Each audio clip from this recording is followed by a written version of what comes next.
El salón era una jaula dorada donde cada sentido de Yujitae era torturado metódicamente. La luz parpadeante le taladraba los párpados, el aroma floral le provocaba náuseas y cada nota del piano de Hasegawa resonaba como un golpe sordo en su cráneo. No era música, era la vibración física de la codicia, una melodía que arrastraba consigo la baba de un deseo repulsivo. Frente a él, la audiencia, con sonrisas beatíficas y pupilas dilatadas, respiraba al unísono con el ritmo, extasiados en un éxtasis colectivo. Eran marionetas ebrias de un veneno que solo él parecía capaz de detectar. Böhm, a su lado, era la única isla de lucidez, y se desmoronaba. Un temblor fino, como el de una hoja en una tormenta, recorría sus brazos, y sus ojos verdes habían perdido todo enfoque, mirando hacia un horror interior. Realmente sentí que mi corazón se iba a derretir, confesó con un hilo de voz, cuando el silencio temporal los envolvió. Su confusión era un espejo de la contradicción que los rodeaba, una interpretación detestable que era recibida como una epifanía. Más tarde, en la suite del hotel, la ciudad brillaba como un falso consuelo bajo la noche. Böhm, con la frente apoyada en el vidrio frío de la ventana, articuló sus sospechas. Su voz, baja pero clara, diseccionó la farsa, la falsa modestia de Hasegawa, su desdén ante los elogios, la devoción inquebrantable de un público que llevaba años bebiendo de ese mismo pozo de inmundicia. Yujitae la escuchó, pero su mirada ya había visto a través de la ilusión mucho antes. Böhm, dijo, y su tono, aunque calmado, tenía la frialdad final de un veredicto.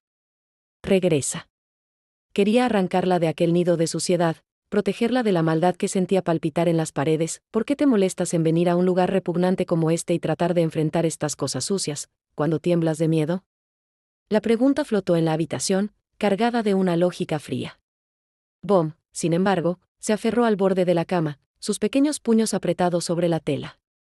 Alzó la mirada, y en sus ojos oliva brilló una verdad desgarradora. Si no viniese, Ayushi estaría solo siempre.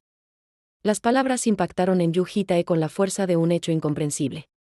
La soledad era su estado natural, el aire que había respirado a lo largo de incontables vidas. ¿Qué había de malo en ello? Su silencio fue la única respuesta, mientras la determinación de Böhm se sellaba, terca y misteriosa. La última noche olía a la misma falsa elegancia, a flores marchitas y expectativas podridas. Hasegawa se sentó al piano y las primeras notas de Before the Night cayeron como losas de plomo sobre el auditorio. La melodía era una tensión sin resolución, un malestar que se enquistaba en el oído. Para Yujitae, era el sonido de la arrogancia hecha música. Un recuerdo cruzó su mente como un relámpago, una catedral en ruinas, Hasegawa con una daga en la mano y la justificación sangrienta de un artista despreciado. La punzada del recuerdo le dibujó una sonrisa amarga y fugaz en los labios. Fue entonces cuando el temor de Böhm se hizo tangible, sus dedos se aferraron a su manga con fuerza desesperada. No había más necesidad de fingir. Böhm. Vamos a comenzar ahora, anunció, su voz un susurro que cortó la atmósfera cargada. Ella asintió, su rostro pálido pero resuelto. El estruendo de la copa de vino al estrellarse contra el suelo fue un latigazo de realidad. Clank. El sonido, agudo y violento, desgarró la melodía y sumió el lugar en un silencio absoluto, denso y amenazador. Era el sonido de un espejo rompiéndose. Y entonces, el mundo mostró su verdadero rostro. Como si un único hilo maestro hubiera sido cortado, todas las cabezas del público se volvieron al unísono hacia Yujitae. No fue un movimiento humano. Hubo crujidos de huesos, piel que se desgarraba para permitir giros antinaturales. Sus ojos estaban completamente negros, las pupilas dilatadas hasta consumir el blanco, y todas las miradas, vacías de toda emoción humana excepto una hostilidad concentrada, se clavaron en él. Böhm contuvo la respiración, sus puños apretados hasta doler. Eran conchas vacías, una colección de espantapájaros grotescos con orejas colgando. Hasegawa se levantó, su rostro ahora idéntico al de su séquito. La presión de su mirada era física, un peso que hizo flaquear las piernas de la joven dragón. Pero en el centro de aquel infierno, Yujitae se erguía con una calma aterradora. Una sonrisa nebulosa, casi de familiaridad, jugueteaba en sus labios. Este era su elemento. Böhm. Si no puedes manejarlo, sal, le dijo, y hasta hubo un dejo de burla en su voz. Pero Böhm no se movería. Había rogado para estar allí, para asomarse al abismo en el que él vivía. Con una mano que temblaba incontrolablemente, buscó la suya. El contacto fue un catalizador. Como si una gota de tinta cayera en agua clara, los recuerdos y sensaciones de Yujita inundaron su mente. El escenario se distorsionó, los colores se apagaron y la horrible verdad fue revelada. La elegante audiencia no era más que un montón de cabezas descarnadas, piel seca sobre cráneo, miserables títeres de un demonio. Este era el mundo real, el paisaje que Yujita recorría en la oscuridad para proteger su frágil cotidianidad. Y ahora, ella lo veía con él. Una quietud extraña, cargada de secretos, se había instalado en el dormitorio. Kaeul no saltaba por los pasillos, Yorum evadía su mirada con un desdén inusual y Yeol lo observaba con la intensidad furtiva de un ratón. Durante la cena, el silencio fue aún más elocuente. No tengo mucha hambre, murmuró Kaeul, jugando con su comida y negándose a mirarlo a los ojos. Cuando Yujita, preocupado, la llamó y la sostuvo para examinarla, la baby chicken se agitó como un pajarillo enjaulado, farfullando negativas antes de escapar hacia su habitación. El regresor se quedó perplejo. El mundo predecible de sus dragones se había llenado de sombras evasivas. La respuesta llegó con la medianoche, cuando las luces se apagaron de golpe. En la oscuridad, una grieta dimensional se abrió con un zumbido y de ella emergió Kaeul, colgada de globos y adornada con pequeñas luces de maná relámpago que parpadeaban alrededor de su cuerpo como luciérnagas ebrias. «¡Feliz cumpleaños!», gritó, para luego sobresaltarse con el estallido de sus propios petardos. Bom y Yeol se materializaron desde el sofá, uniéndose a los aplausos. «¡Feliz cumpleaños, Ayushi!». La revelación lo golpeó con una suave incredulidad. El 12 de diciembre. Había perdido la cuenta de sus propios nacimientos hacía eones. Para él, era un día sin peso, para ellas, era un hito, la primera vez que celebraban a alguien más, un ritual de pertenencia. La tensión regresó con Yorum.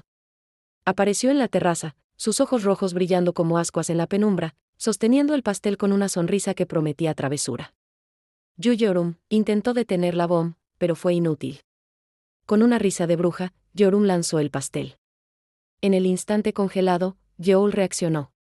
Un destello de furia absoluta cruzó sus ojos azules y, con un movimiento instintivo, su maná acuático envolvió el postre en el aire y lo lanzó de vuelta con fuerza. Yorum, ágil, lo esquivó, y el pastel fue a estamparse contra el rostro de una Kaeul atónita, quien, por un milagro de reflejos, logró atraparlo con sus manos. El caos y las carcajadas llenaron la sala. Bom, serena, reveló un segundo pastel intacto. Cantaron una canción alegre, se tomaron fotos con sombreros de cono ridículos y compartieron el dulce.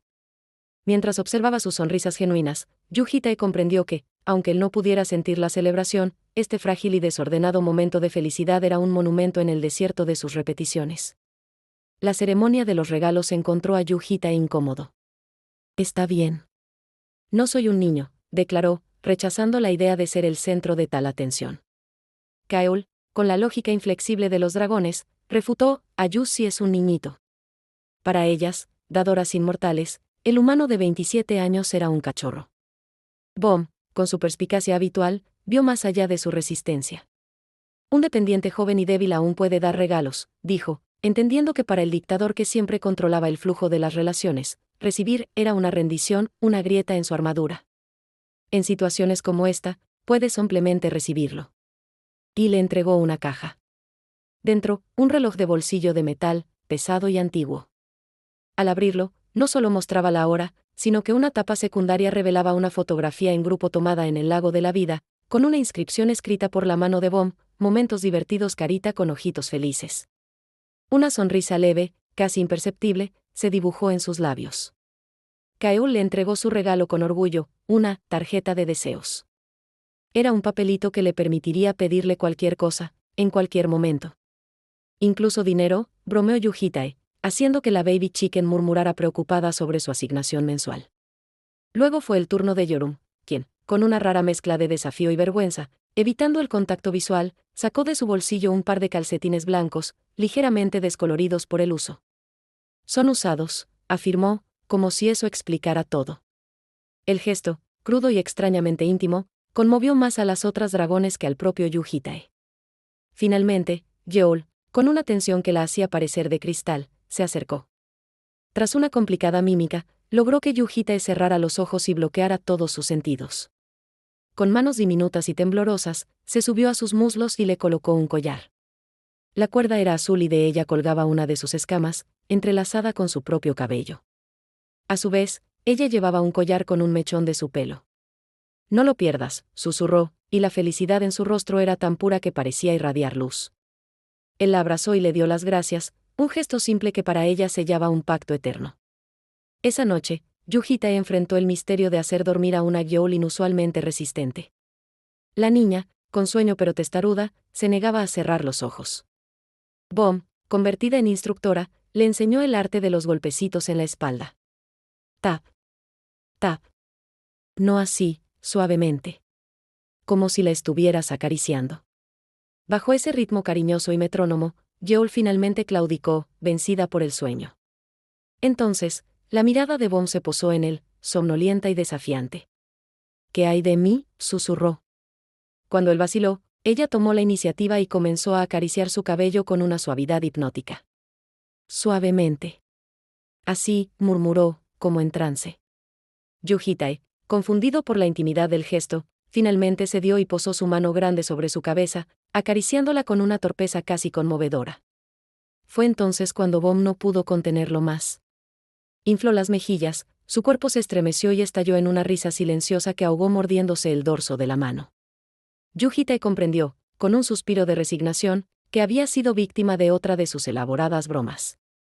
Salió de la habitación, dejándola revolcarse en la cama, victoriosa. La paz de la mañana se quebró con la alarma silenciosa de su reloj antiguo, X. Un equipo de fuerzas especiales de 30 hombres, la unidad de tanques humanos de la asociación, había sido infectado. Bajo una contaminación mental grupal, su violencia sería catastrófica. Un ruido sordo, una explosión subterránea a 8.5 kilómetros, confirmó sus temores. El tiempo era esencial. Se materializó en una instalación en construcción, un infierno de hormigón donde el orden había muerto. 30 supersoldados, convertidos en bestias enjauladas, rugían y destrozaban todo a su paso. En el epicentro, la líder, Belbarion, una columna de músculo y furia de 2.2 metros, luchaba una batalla perdida contra su propia mente. Creo que tocamos algo mal. Necesito romper todo, gritó, sus ojos inyectados en sangre, su cuerpo temblando con el esfuerzo de contenerse. Suplicó a un anciano manager que huyera, pero él, terco y armado, le disparó. Fue la chispa. La racionalidad de Bel se apagó. Su mano, capaz de destripar acero, se alzó para aplastar el cráneo del viejo. Yu-hitae intervino entonces. Su movimiento fue un borrón. Un golpe seco, un impacto huesudo, y Bel fue lanzada a través de la sala para estrellarse contra una pared. El silencio duró un latido antes de que sus hombres, completamente perdidos, cargaran contra él como una jauría. Fue una supresión metódica. Un agente voló hacia atrás con un puñetazo, otro fue usado como proyectil contra sus compañeros, un tercero quedó incrustado en el hormigón como un fósil moderno. Bel, enfurecida, se levantó. Arrancó un barril del tamaño de un coche y lo arrojó, para luego seguir con sus nunchakus, el Ruyi Jingu. El golpe, que habría partido un barco, fue atrapado con una facilidad insultante por la mano de Yu-hitae. Ella activó su fortalecimiento de fuerza, su cuerpo se hinchó hasta volverse monstruoso, duplicando su tamaño y multiplicando su poder. Fue inútil. Yu-hitae la agarró de la oreja y la arrastró sin esfuerzo, como a un niño enfurruñado. Mientras, invocó a los ángeles caídos, a de su autoridad, castigo de un archiduque. Seres con alas de murciélago y ojos vendados surgieron de las sombras, sometiendo e inmovilizando a los demás agentes con una eficiencia sobrenatural. Uno a uno, los 30 hombres contaminados fueron arrojados al vacío del abismo. Era un trabajo tedioso, pero necesario. Mientras lo hacía, un mensaje persistente brillaba en su visión, el porcentaje de hostilidad a recogido subía lentamente. 15.3%, 15.5%, 15.7%. Eran fragmentos de una esperanza amarga, los únicos puntos de experiencia en su interminable guerra contra el apocalipsis. Y, por un instante, una sombra de fría satisfacción cruzó su ser. En las frías oficinas de la Asociación Internacional de Cazadores, un documento anónimo circulaba con la inquietante persistencia de un mal presentimiento. El asistente en jefe lo sostenía entre sus manos como si fuera un artefacto explosivo. El informe, una maraña de informaciones aparentemente inconexas, tejía una narrativa siniestra. Algo catastrófico se preparaba en la mazmorra S. y Melissa Masquerade, durante el evento de fin de año de la guarida. Movimientos de tropas demoníacas, obeliscos que concentraban maná en islas desiertas, la compra masiva de piedras mágicas. Piezas sueltas de un rompecabezas que, al unirse, formaban la silueta de un elefante, como bien decía la analogía del asistente. La elegancia retorcida del informe delataba a su autor, alguien que ya conocía el panorama completo y solo arrojaba migajas de verdad. Un infiltrado de alto nivel, un demonio o, quizás, algo más. La conferencia de emergencia que siguió estuvo teñida de un pragmatismo sombrío. Viejos soldados de la Gran Guerra, cuyas almas se habían endurecido al sopesar vidas humanas como monedas de cambio, decidieron actuar desde las sombras. Sacrificar una pieza menor, los cadetes de la guarida, para evitar un jaque mate era, para ellos, una ecuación simple y despiadada. La responsabilidad caería sobre Japón, y una mujer, Minamoto Ai, espada de la familia real, recibiría en silencio la orden de comandar un grupo de trabajo secreto. Muy por encima de ellos, unas sombras de satisfacción. La maquinaria se había puesto en movimiento. Mientras tanto, en la aparente calma del dormitorio, Yorum cometía un sacrilegio literario. Sentada con Gyoul entre sus piernas, destrozaba el cuento de hadas, El hada y el leñador, con la delicadeza de un matón. Su versión era un relato caótico y cínico donde el leñador se comía al siervo suplicante, confundía a una solterona sucia con un hada y terminando teniendo 10 hijos antes de ser abofeteado por su cuñada. Gyoul, cuya inocencia era aplastada a cada palabra, la miraba como si fuera un insecto de múltiples patas. Su pequeño corazón se encogía de horror, pero Yorum, disfrutando del tormento, la sujetaba con fuerza, impidiendo su escape. La moraleja de la historia de hoy. Si eres estúpido, entonces no finjas ser como un sabelotodo, concluyó, justo antes de que Gyoul, hastiada, le golpeara la barbilla con la parte posterior de su cabeza y huyera hacia la cocina para refugiarse en Yujitae. Él la alzó y, con unos golpecitos reconfortantes en la espalda, calmó su queja silenciosa. Era un día tranquilo, seco y fresco, y Yujitae contemplaba que cocinar, ignorando que las primeras semillas del caos que él mismo había sembrado empezaban a germinar en las profundidades de la ciudad. La alerta del reloj antiguo fue un escalofrío en su conciencia. Hostilidad detectada. El objetivo, el equipo de fuerzas especiales de 30 hombres. La causa, contaminación mental grupal. Yujitae maldijo en silencio. Su propia información, pasada a la asociación, había llevado a esos brutos a exponerse a la corrupción de Wei Yan. Ahora, eran 30 bombas de tiempo con la fuerza de ranques nacionales. Un estruendo sordo, amortiguado por la distancia y las capas de tierra, llegó hasta él. A 8.5 kilómetros, noroeste de Eitling, algo subterráneo había explotado. No había tiempo que perder. Se materializó en un infierno de hormigón. La instalación subterránea era un paisaje de destrucción. Los agentes, perdidos en su locura, actuaban como bestias, saltaban, golpeaban el suelo, se golpeaban el pecho. En el centro, la líder, Belvarion, forcejeaba contra la nieve tóxica en su mente. «Cierra la boca, viejo», rugió hacia el anciano manager, Kim, cuya pistola de maná temblaba en sus manos. Bell, con el sudor bañando su rostro, intentó razonar a través de la tormenta.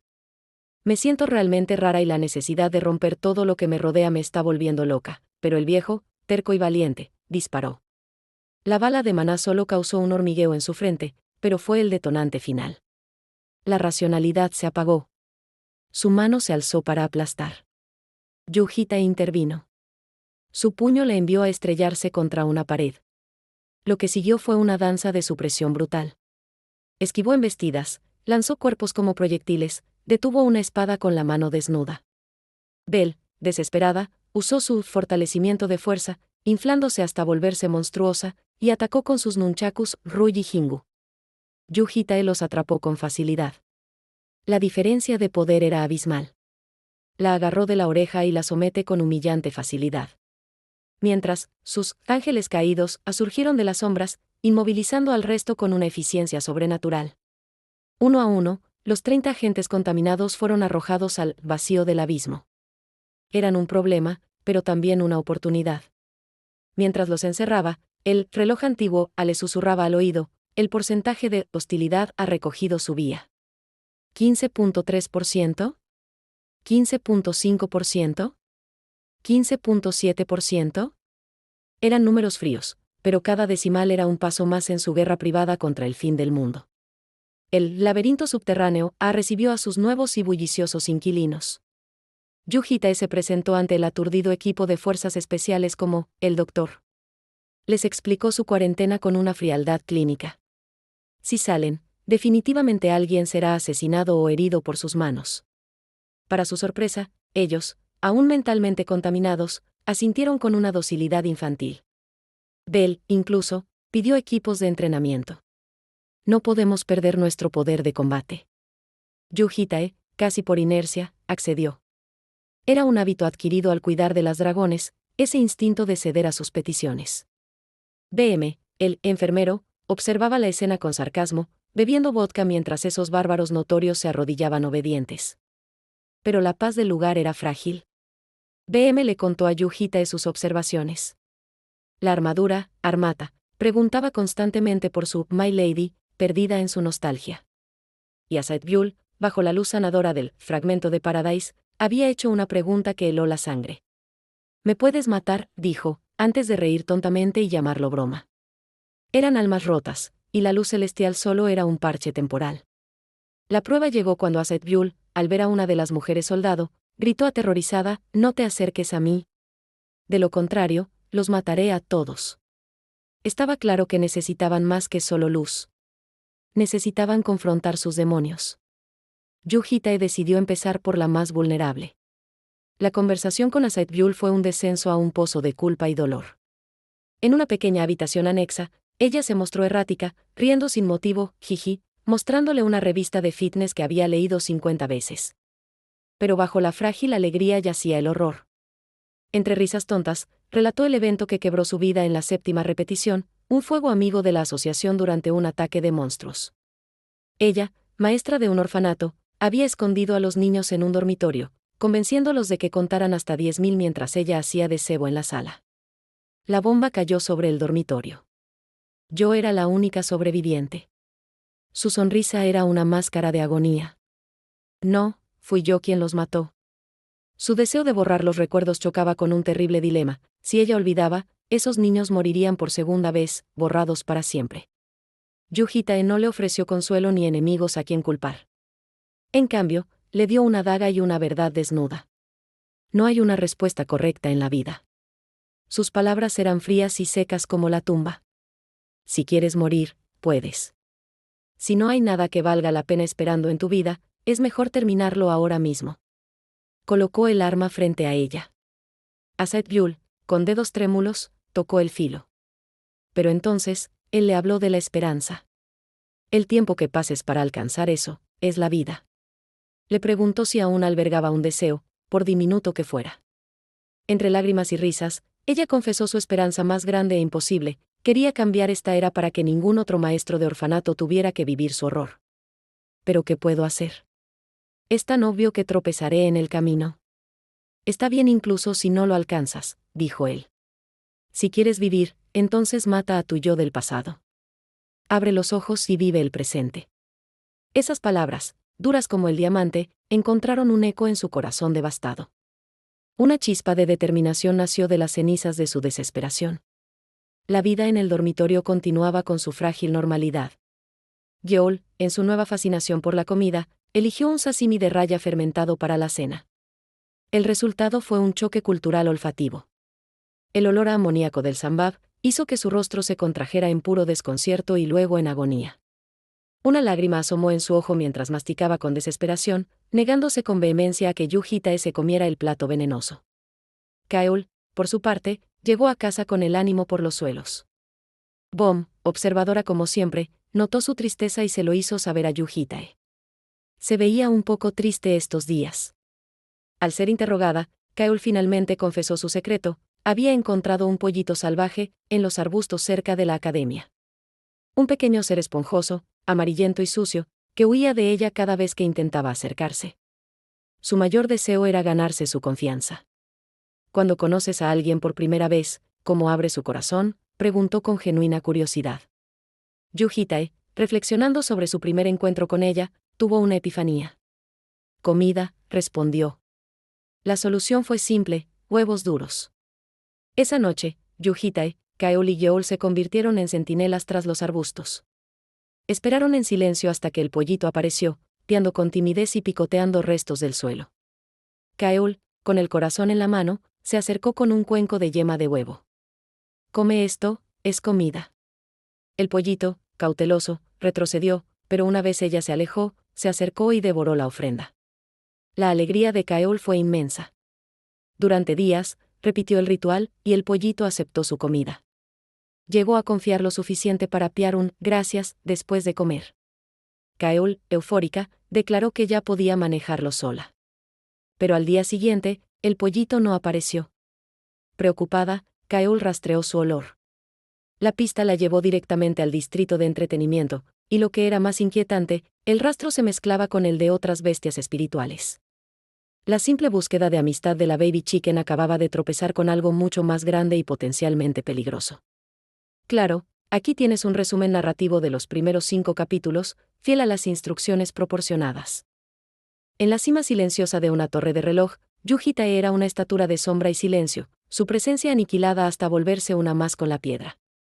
Su mirada, imperturbable y lejana, se clavaba en Kaeul, quien, ajena a esa vigilancia, recorría la ciudad con pasos cortos y urgentes, su cabello rubio una estela dorada contra el gris del asfalto. Una ansiedad sorda palpitable en el aire la llevaba a arrastrarse por el suelo, inmóvil durante largos intervalos, tratando de atrapar en la memoria un rastro perdido. Finalmente, un olor fétido y familiar, un fantasma pegajoso de un gato del Amazonas, la guió hacia el distrito de entretenimiento, un lugar prohibido. La lucha interna de Kaeul era un torbellino de miedo y deber. «Puedo huir, soy un dragón», se susurraba a sí misma, mientras el fantasma de una promesa hecha a su Ayushi se enredaba con el recuerdo de las palabras de su madre sobre la solemnidad de los juramentos. «Idiota, Yukaeul», se maldecía, la culpa un sabor amargo en la boca por no haber actuado antes, por no haber traído al pollito a casa, a ese lugar frío y peligroso. Sin que sus piernas conscientemente lo decidieran, ya corrían, llevándola hacia el corazón del distrito, un lugar vibrante de actividad donde cadetes, tutores y los temidos reporteros con sus placas blancas pululaban como avispas. Cubriéndose el rostro demasiado tarde, se adentró en un callejón sucio donde los ecos de un maullido agónico y un gorjeo desesperado la esperaban.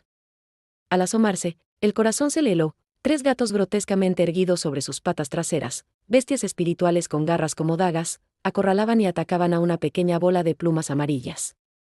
La vio recibir un golpe, una línea carmesí brotando en su cabeza, tiñendo de rojo el suave pelaje. Kaeul permaneció paralizada, incapaz de procesar la escena, hasta que el sonido de una bicicleta oxidada cayendo la delató. Todos los ojos, felinos y aviares, se volvieron hacia ella. Aturdida, solo atinó a balbucear una disculpa en el silencio cargado de violencia. «Disculpen la intrusión». De regreso en la relativa seguridad del hogar, el pollito yacía inconsciente sobre un cojín, su pequeño cuerpo marcado por la lucha. Kaeul, con la voz quebrada por la culpa, respondía a las preguntas de Yuji Tae. «Sí, fue golpeado por unos gatos».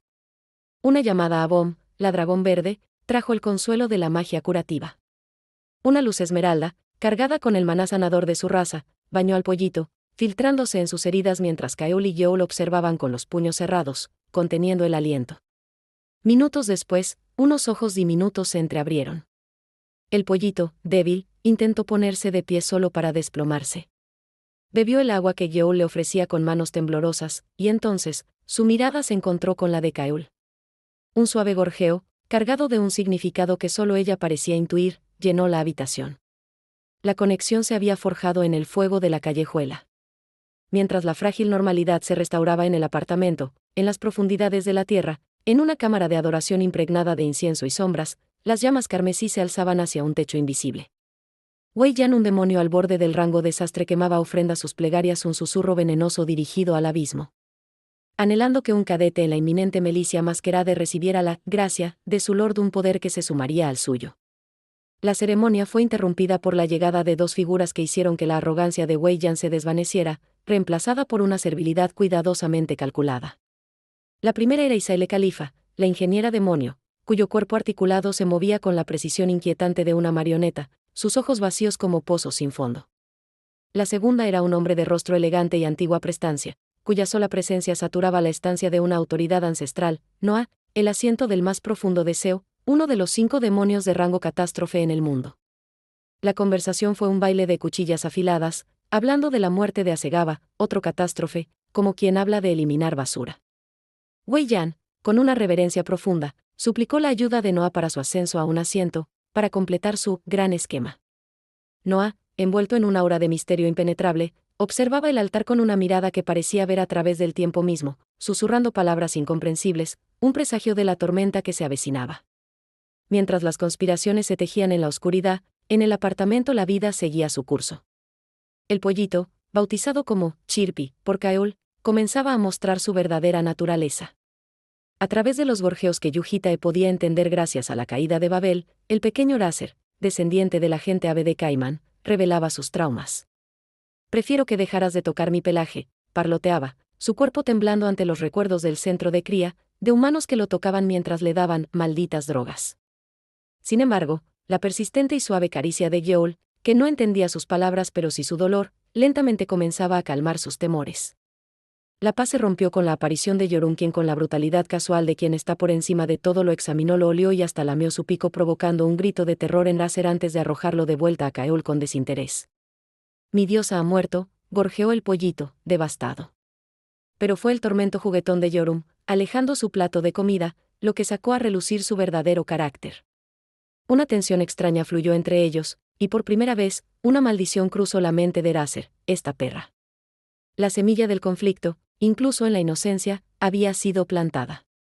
La tranquilidad doméstica se desvaneció bajo el peso de un futuro sombrío. Yujitae, con Bom a su lado, cuyos cabellos y rostro habían sido alterados, se adentró en la guarida del león. Buscaban a Minamoto Ai, la espada de la familia real de Japón, una mujer con ojos de acero y una voz áspera forjada en incontables campos de batalla. El encuentro fue una colisión de mundos. Yujitae, cuya mirada evocaba ecos de un pasado que solo él recordaba, de una época en la que Minamoto fue su camarada, anunció la pesadilla que se cernía sobre Melissa Masquerade, Isaile Khalifa y el propio Noah participarían en el evento. La revelación hizo que una grieta apareciera en la máscara de indiferencia de Minamoto. Yujitae desgranó el plan demoníaco con una frialdad aterradora. Usarían a 700 cadetes de alto rendimiento como sacrificio para crear 100 nuevos demonios, y en ese proceso, Wei Yan ascendería a un asiento. Yo mismo mataré al rango catástrofe, declaró Yujitae, provocando una sonrisa de desdén en Minamoto. Pero cuando intentó escanearlo con su maná, fue repelido con una fuerza que la dejó jadeando, borrando cualquier rastro de burla de su rostro. La pregunta final de Minamoto, ¿cuál es tu objetivo?, fue respondida con una verdad que ocultaba otra mayor: no puedo permitir que mueras. Al día siguiente, Minamoto regresó con refuerzos. BM, el adicto al alcohol con un arsenal de quimeras incrustadas en su cuerpo, y Liwa, una anciana encorvada que caminaba con un bastón, cuya apariencia frágil escondía a la que una vez fue la quinta ranque mundial, una maestra de la telequinesis. Sus rostros se volvieron graves cuando Yujitae desplegó el holograma de Melissa Masquerade, una mazmorra tipo habitación con 180 salas. Los objetivos no eran solo los demonios, sino la propia jefe de la mazmorra, Melissa, un monstruo con un maná comparable al 30% de un dragón adulto, que se convertiría en un altar viviente. Yujitae asignó los roles con una autoridad inquebrantable. Él se encargaría de Melissa, Isaile y Noah. Ustedes tres necesitan cuidar de Noah, les dijo, mientras Bom, con una serenidad inquietante, afirmaba que su bendición podría interrumpir las transferencias de alma de Isaile. Liwa, mostrando un horrible dispositivo incrustado en su pecho, una quemadura de su pasado con Isaile, juró venganza con una calma mortal. La conferencia concluyó. Las piezas estaban en el tablero, y el juego, que olía a sangre y abismo, estaba a punto de comenzar. El aire sobre el océano estaba cargado de sal y presagios. La aeronave, Guardián, un coloso de acero, llevaba en su vientre a 800 cadetes, sus rostros juveniles tensos por una mezcla de nerviosismo y anticipación. En la cubierta, el director Asumo leía un guión preparado, prometiendo seguridad en un mundo donde la seguridad era un espejismo. Sabía que algo maligno se movía entre ellos, pero como un peón en el juego de la asociación solo podía pronunciar las palabras vacías que le habían asignado, su voz temblando levemente al prometer un evento seguro, que sabía que sería cualquier cosa menos eso. Mientras la incursión comenzaba y los grupos se dispersaban a través de fisuras dimensionales, Yujitae y Bom se separaron. Tienes que huir si es necesario, le ordenó él, su voz inusualmente urgente. No puedes lastimar. De lo contrario saltaré dentro, y me llevaré a Ayus y huiré, respondió ella, recibiendo una negativa firme. Su mirada, ligeramente inclinada, delataba una ansiedad que rara vez mostraba. El quinto grupo, que incluía al grupo de estudio Dragon Azure, entró en una habitación de alcantarillas, donde el olor a podredumbre y descomposición irritaba los pulmones. Los cadetes lucharon con una eficiencia sobrehumana, pero su comportamiento era rígido, antinatural, sus ojos carentes de la chispa del miedo genuino. Tal vez se les indicó que estuvieran en guardia, murmuraron los guardias, ignorantes de la verdad, sus mentes habían sido invadidas y lavadas por el aura demoníaca de Wei Yan. Cuando la noche cayó sobre la mazmorra, la tensión estalló en el centro de mando. Un guardia de complexión fuerte, con los nervios de punta, acusó a Wei Yan de llevar a los cadetes al agotamiento por pura ambición. ¿Quieres ir antes que los demás y promocionarte, o algo así?, gritó, golpeando la mesa. La máscara del amable profesor Wei Yan se resquebrajó. Una aura demoníaca serpentina se agitó alrededor de sus ojos y boca. Modérense, por favor. No olviden su lugar como guardia, dijo, pero su voz tenía un tono venenoso, como la de una serpiente a punto de atacar. La discusión escaló hasta que un comandante desenvainó su espada, partiendo la mesa en dos. En ese preciso momento, una transmisión de radio cortó la tensión con una noticia aterradora: la gran fisura, la entrada, estaba fluctuando. Era la señal. Desde fuera, llegaron los primeros gritos de agonía y el sonido de disparos de maná. Noah había comenzado su trabajo. Y entonces, el jefe de la guardia que había protestado explotó. Un estallido de carne y hueso que silenció la tienda. Todos se quedaron paralizados, sus miradas incrédulas se clavaron en Wei Yan y el arma humeante en su mano. Este maldito pedazo de mierda, ¿quién se cree que es? Impertinente humano de mierda, escupió, su lenguaje convirtiéndose en un torrente incontrolable. La locura demoníaca, reprimida durante tanto tiempo, inundaba sus ojos. Van. Te lo dije. No te muevas. Uno tras otro, los guardias fueron ejecutados, sus cabezas estallando como frutas podridas. Wei Yan, ahora completamente revelado, se volvió hacia Yu Hitae, quien, impertérrito, lo estaba filmando con su reloj. Debería sonreír, dijo Yu Hitae, su voz una cuchillada de hielo en el calor de la masacre. Para Yu Hitae, la ignorancia era un insulto a su existencia misma. Observar a Wei Yan desatar su furia era como estudiar un insecto venenoso bajo un microscopio. Mientras el demonio parloteaba arrogante y enloquecido culpando a las chicas dragón de todos sus males. Yu Hitae sentía como su reloj antiguo recogía metódicamente los fragmentos de la hostilidad que Wei Yan emanaba, un rastro del abismo que lo conectaba con su lord. Fuiste la mayor molestia, escupió Wei Yan, acercándose y fingiendo dispararle en la cabeza. Van. Pero Yu Hitae permaneció impasible, un acantilado de calma frente a un mar de demencia. Wei Yan jactándose de su gran esquema, de cómo las puertas de la mazmorra estaban selladas y no había escapatoria. Serás tú quien marque el inicio, gritó, sus ojos desorbitados. Yu Hitae. La palabra apenas había salido de sus labios cuando algo invisible, un muro de fuerza absoluta, golpeó su rostro. El impacto fue cataclísmico. Wei Yan salió despedido como un trapo, atravesando la tienda, rompiendo armaduras y estrellándose contra la lejana pared interdimensional de la habitación con un crujido húmedo de huesos fracturados. Cuando la conciencia regresó a Wei Yan, estaba tendido en un charco de su propia sangre negra, en el rincón más oscuro de las alcantarillas. Un ojo había estallado, su cara era una masa informe de dolor. La sombra de Yu Hitae se cernía sobre él, una cimitarra colgando de su mano. Debería haberte aplastado así hace años, dijo con una voz tan seca como el polvo de una tumba.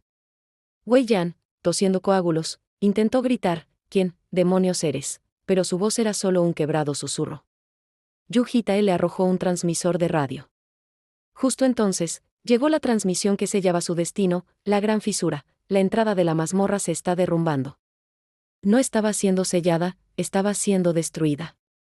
La comprensión final iluminó el ojo restante de Wei Yan. Fuiste, tú. El asesino de Asegaba, la sombra que perseguía a los indetectables, estaba frente a él. Con una resignación demoníaca, Wei Yan tomó su decisión. Este es el corazón. El hueso es bastante duro, así que debes apuñalar correctamente. Se ofrecía a sí mismo, sabiendo que su sueño había terminado. El mundo se había transformado en un lienzo de ceniza bajo el dominio absoluto de Noah. En este reino onírico donde el demonio ejercía como deidad, Yu Hitae combatía contra una realidad constantemente distorsionada donde las direcciones cardinales perdían significado y la propia noción de identidad se desvanecía en la niebla de la ilusión. A través de su espada sin forma, su voluntad asesina se materializaba en incisiones dimensionales que destrozaban legiones completas de ráptors alados, convocados por la imaginación infinita de su adversario. Sin embargo, cada victoria resultaba efímera dentro de un escenario donde las leyes físicas fundamentales se reescribían según el capricho del soberano del sueño. No observaba con una superioridad divertida mientras invertía cielo y tierra, confundiendo los sentidos del regresor hasta provocarle náuseas existenciales que trascendían lo meramente físico. Todo será profundamente confuso para ti, resonó la voz del demonio dentro de la misma conciencia de Yujitae mientras una lanza divina de Pairan, un antiguo tótem dimensional tan colosal como montañas enteras, iniciaba su descenso apocalíptico desde los cielos invertidos rodeada de un aura de relámpagos carmesíes que protegían su trayectoria destructiva. En ese momento crítico de máxima tensión, Yujitae cerró los ojos y liberó el primer sello de su poder verdadero, aquel que había contenido meticulosamente para no desgarrar la realidad durante la repetición anterior. El corazón del mundo comenzó a latir al unísono con el suyo propio, anunciando que el enfrentamiento definitivo entre la omnipotencia dreamada de un dios ilusorio y la determinación inquebrantable de un hombre que había trascendido el tiempo mismo finalmente comenzaba. Dos fuerzas primordiales colisionando en una dimensión donde la realidad demostraba ser tan maleable como la voluntad más fuerte que la habitara, donde cada pensamiento podía convertirse en verdad y cada pesadilla en realidad tangible. Mientras Yujitae enfrentaba la pesadilla personalizada de Noah, Liwa y Bom alcanzaban finalmente el jardín público donde Isaile Califa les aguardaba con su ejército de marionetas.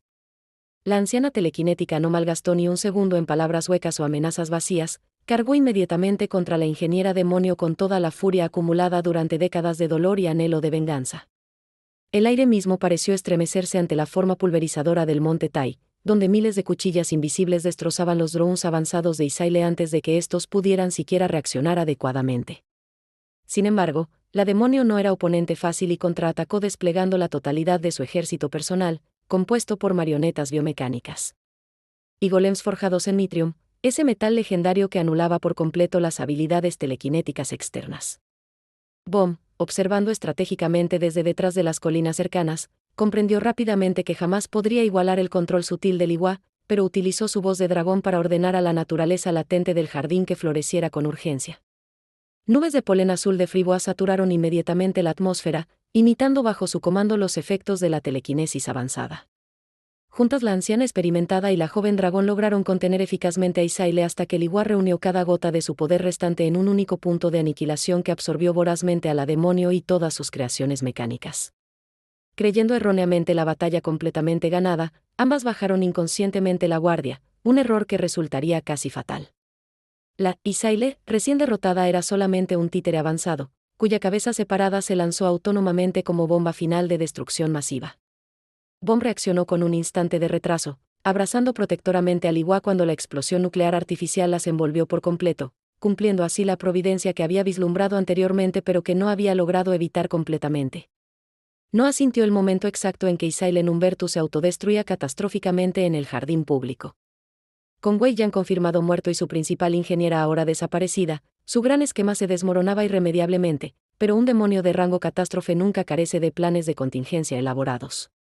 Abandonó instantáneamente su batalla inconclusa contra BM y se teleportó directamente hacia la habitación del jefe, donde una sorpresa infinitamente mayor lo aguardaba pacientemente. Yujitae estaba serenamente sentado sobre el cadáver inerte de Melicia, sosteniendo negligentemente las lágrimas de Melicia, la gema de poder ancestral que Noah necesitaba desesperadamente para escapar de la mazmorra ahora sistemáticamente destruida. ¿Acaso puedes ver el futuro con claridad?, preguntó Noah, comprendiendo por primera vez la verdadera y aterradora naturaleza de su enemigo principal.